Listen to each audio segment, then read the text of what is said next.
do your stuff. Do it. Just do it.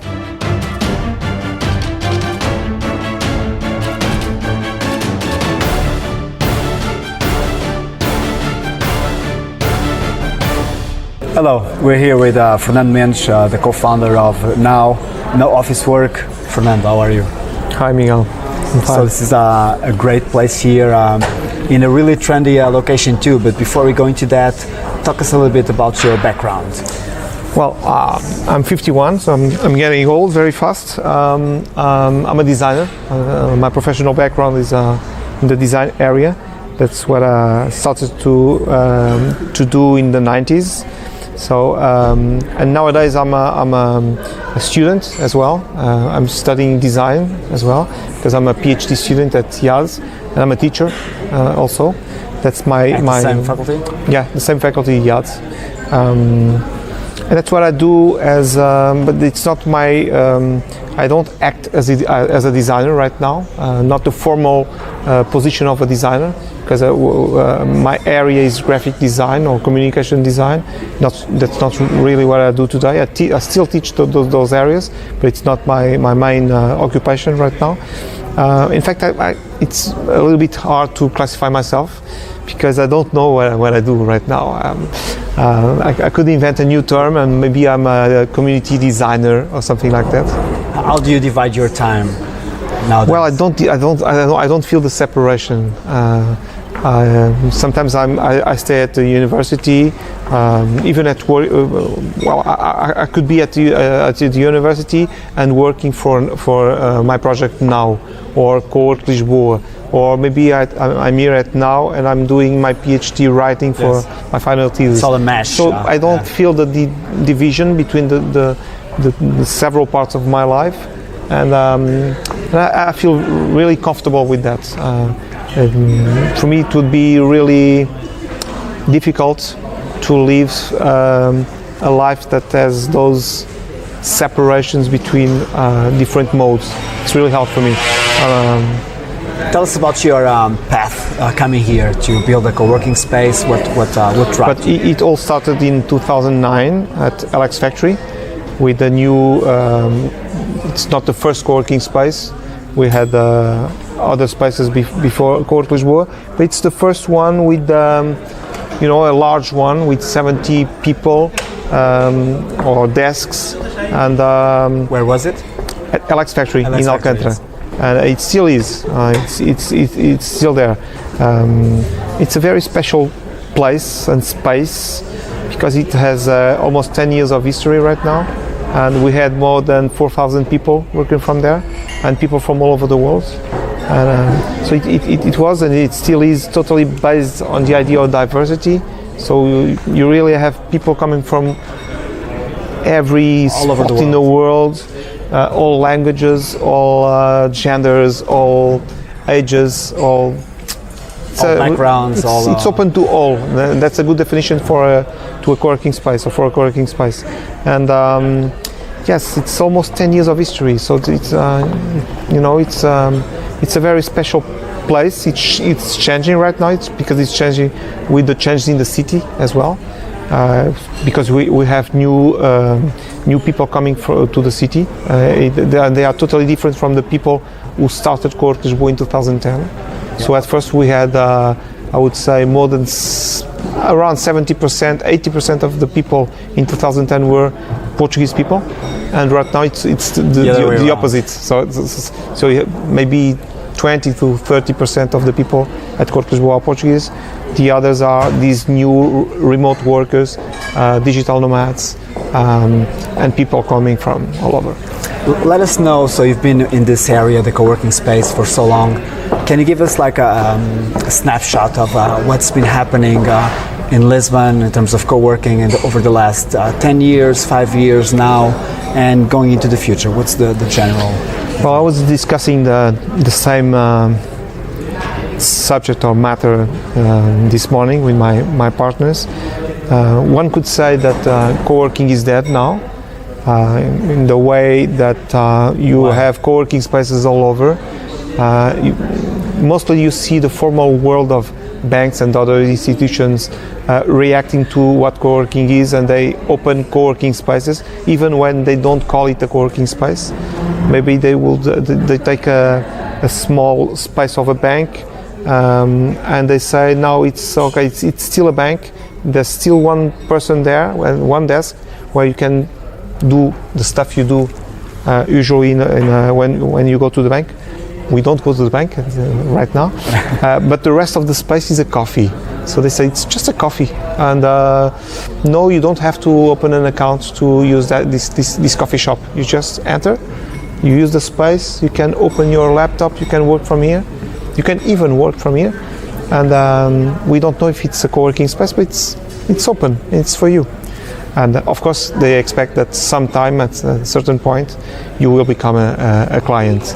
That's what is happening right now. Because at first, how was it before? Well, we started in 2010, but the movement started in 2005, and it was a bit underground. It was born in the universities in the States, and it was totally free and open.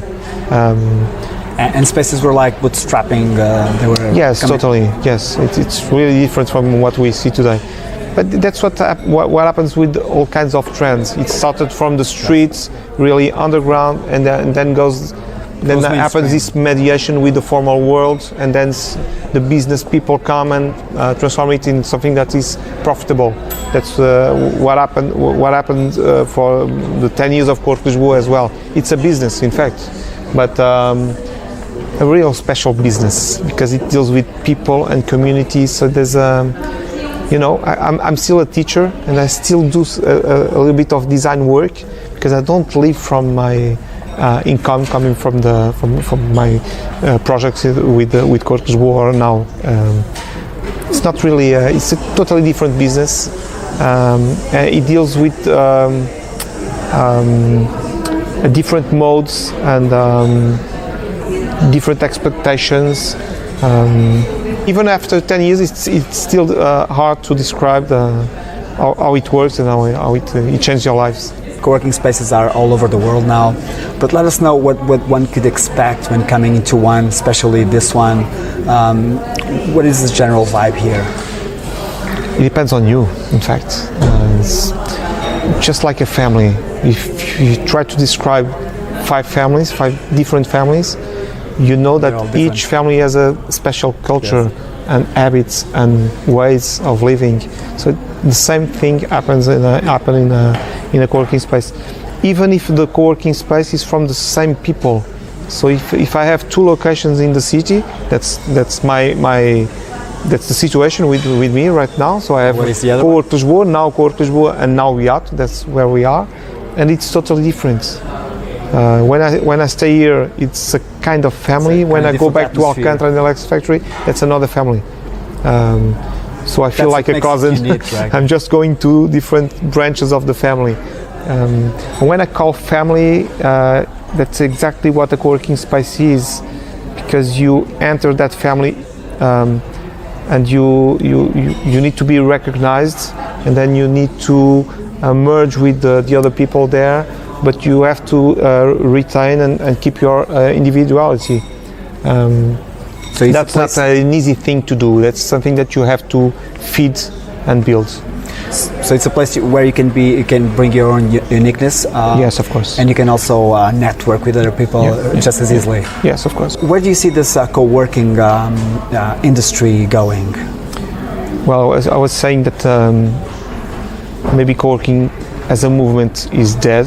In fact, I could say the opposite. I could say, no. In fact, co-working has won, and it won in the sense that it's becoming an open source thing, something that you can use in any kind of space of project, and that's why you see the banks and all the other formal institutions, the real estate business, all of it, in fact, is trying to use co-working as a magic wand, something that you can use for any kind of space of project, in fact, and that's the near future, because that's our life today. We can't expect, or we can't project or imagine what's going to happen in more than 3 years. Yes.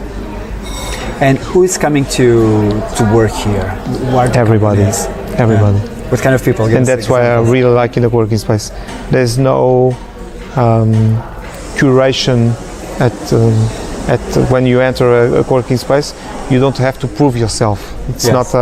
That's totally different from. It's not entering a new country where you have to constantly say, "I'm Miguel. I'm Fernando. I come from Portugal. Yes, I'm a okay guy. I'm not a terrorist. I'm not a." In a co-working space, you have no door. In fact, you just enter. But going back 5 or 10 years ago and now, what's been changing? So, what kind of companies have been? So, are big companies coming into co-working Well, you have spaces? You have a mix of small to micro companies. In fact, in co-working space, not big companies usually. Then you have a lot of freelancers, of course.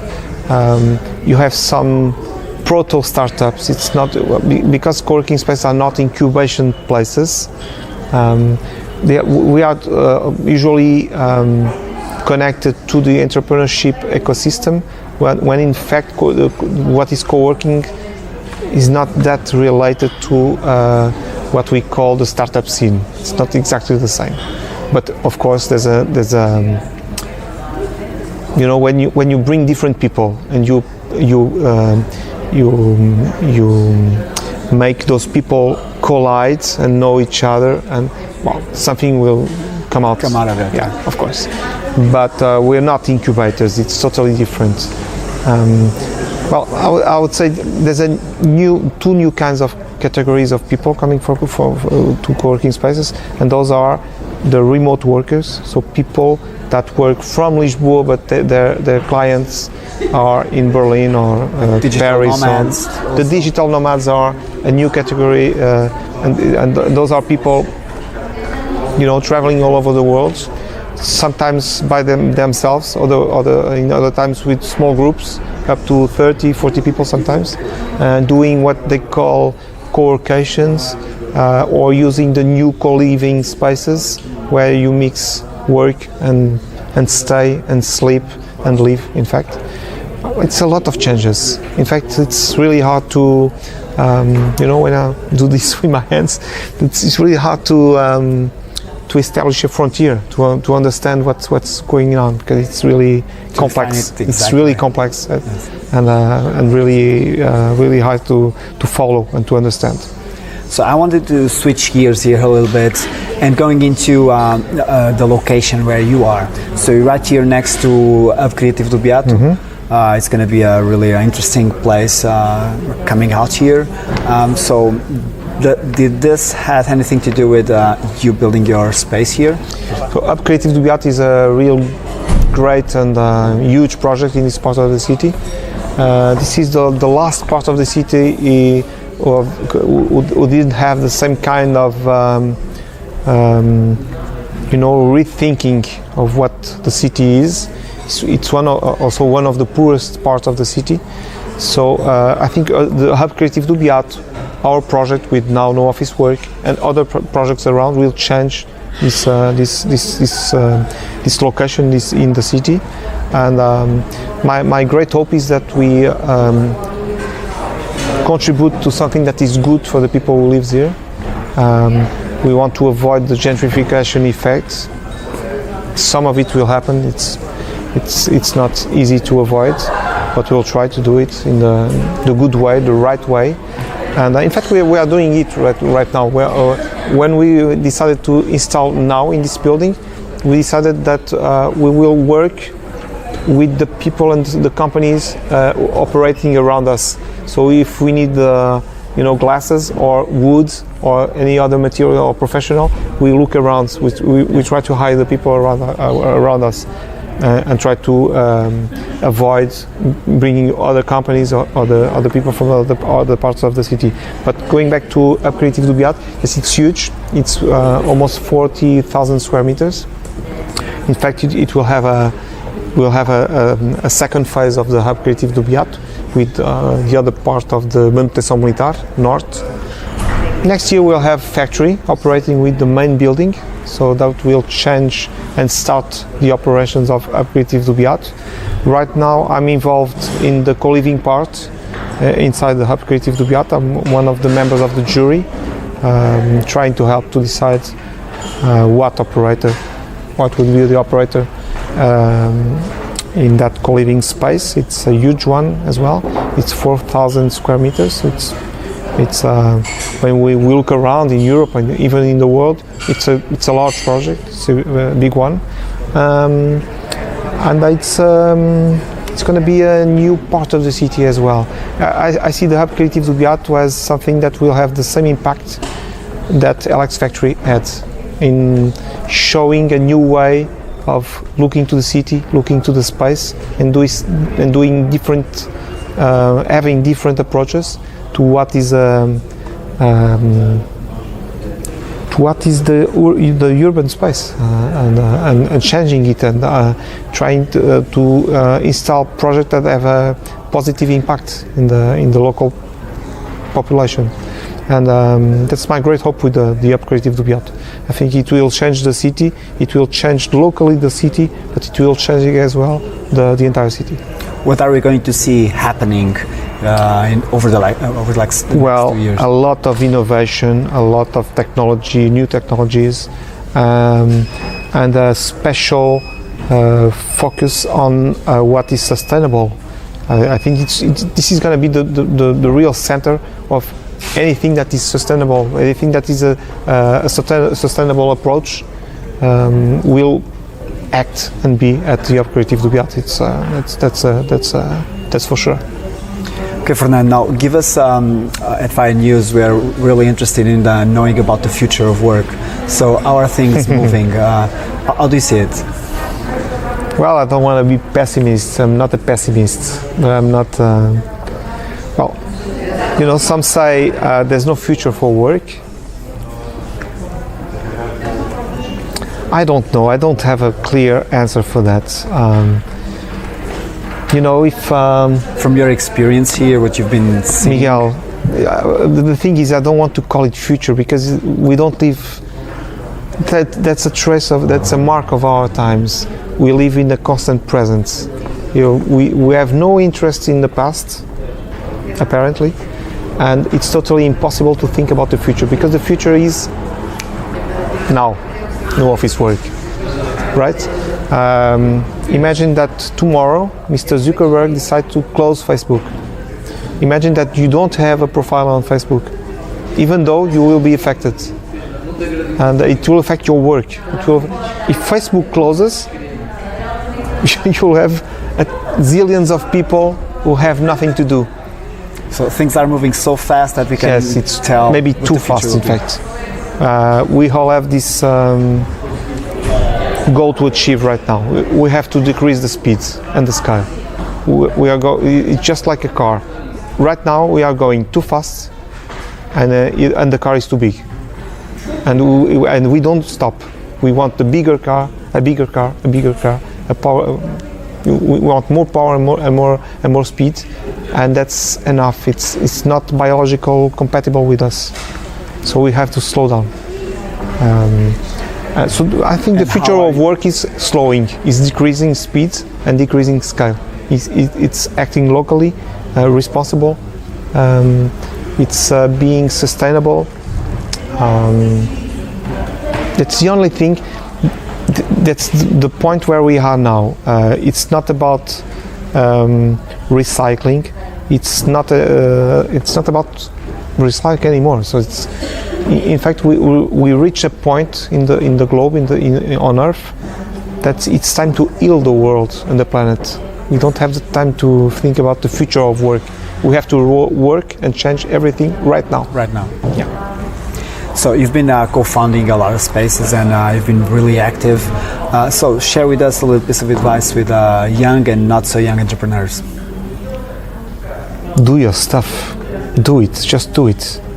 What I did with Coworking Lisboa, it was really funny because I didn't act as a designer. As a designer, I should, if I had more time to think, I would go with a more formal plan. I would plan a lot, and what I tried to Cowork Lisboa was to avoid thinking too much or planning too much. I just did.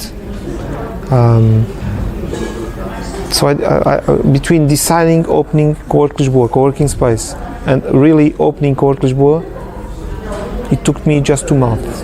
In fact, so November 2009 and January 2010. And so my advice would be, it's a real cliche, but follow your instinct, follow your passions, and do it. Now. Just make.